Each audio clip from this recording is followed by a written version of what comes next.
उसने प्यार से नहीं, मौत से जोड़ा रिश्ता। जिससे की लव मैरिज, उसी ने दी मौत। घर में लाश दफना कर ऊपर सोता रहा पति।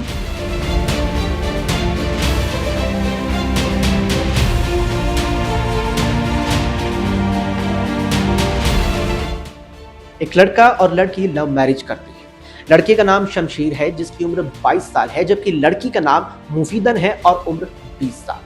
फिर 1.5 महीने बाद वो शमशेर अपने घर के एक हिस्से में चारपाई डालकर सो रहा है और जहां उसने चारपाई डाली हुई है उसके ठीक नीचे उसकी पत्नी मुफीदन की लाश दफन है। सिद्धार्थनगर के डुमरियागंज थाना इलाके के चक मझारी गांव में मंगलवार को एक दिल दहला देने वाली घटना सामने आई। करीब 1.5 महीने पहले ही लव मैरिज करने वाले एक लड़के ने पत्नी की हत्या कर लाश को घर में ही दफना दिया और ऊपर चारपाई डालकर सोता रहा। हत्या के आरोप से बचने के लिए उसने पत्नी की गुमशुदगी की रिपोर्ट लिखवा दी। मृतका मुफीदन की मां की तहरीर पर पुलिस ने जब उसके घर की जांच की तब सच्चाई सामने आई। इसके बाद से ही आरोपी पति और पूरा परिवार लापता है।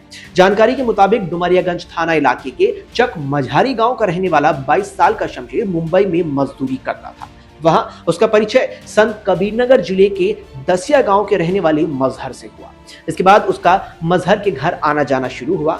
इस दौरान उसकी मजहर की 20 साल की बेटी मुफीदन से दोस्ती हो गई और फिर दोस्ती प्यार में बदल गई और एक दिन शमशेर मुफीदन को लेकर अपने गांव आ गया। बाद में दोनों परिवारों की सहमति से 1 जून 2026 को दोनों का निकाह हुआ।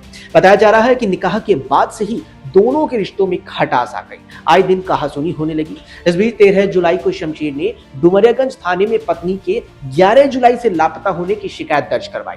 मुफीदन के लापता होने के बाद उसकी मां सफीदुनिशा को पता चली तो उसने दामाद शमशेर, उसके पिता नीवर और सास खुशबुनिशा के खिलाफ बेटी की हत्या कर शव छिपाने की तहरीर दी। फिर बीते मंगलवार की शाम को करीब 3 बजे पुलिस जांच करने शमशेर के घर पहुंची। घर की तलाशी के दौरान उसके कमरे की कच्ची फर्श पर ताजी लिपाई मिली। शक हुआ तो वहां खुदाई करवाई गई और करीब 6 फीट नीचे मुफीदन की लाश बरामद हुई। बताया जा रहा है कि शमशेर को शक था कि पत्नी फोन पर किसी से बातचीत करती है। इसी शक ने दोनों के रिश्ते में ऐसी कड़वाहट पैदा कर दी कि बात हत्या तक पहुंच गई। गांव के लोगों ने बताया कि शमशेर ने पत्नी की हत्या कर दी और शव को कमरे में ही दफना कर आराम से सोता रहा। उसके चेहरे पर कोई गम नहीं था। उसने लाश को घर में ही दफन कर रखा था।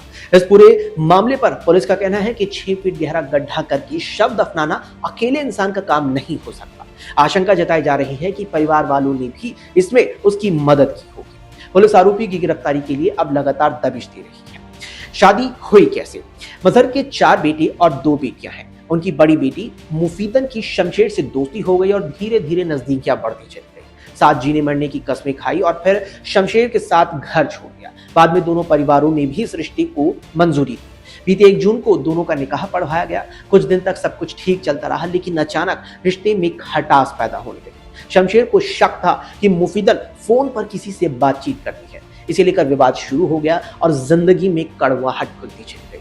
जिससे शमशेर के लिए मुफीदन माँ बाप और परिवार को छोड़ आई थी और प्यार का अंजाम अब यहाँ मौत बना।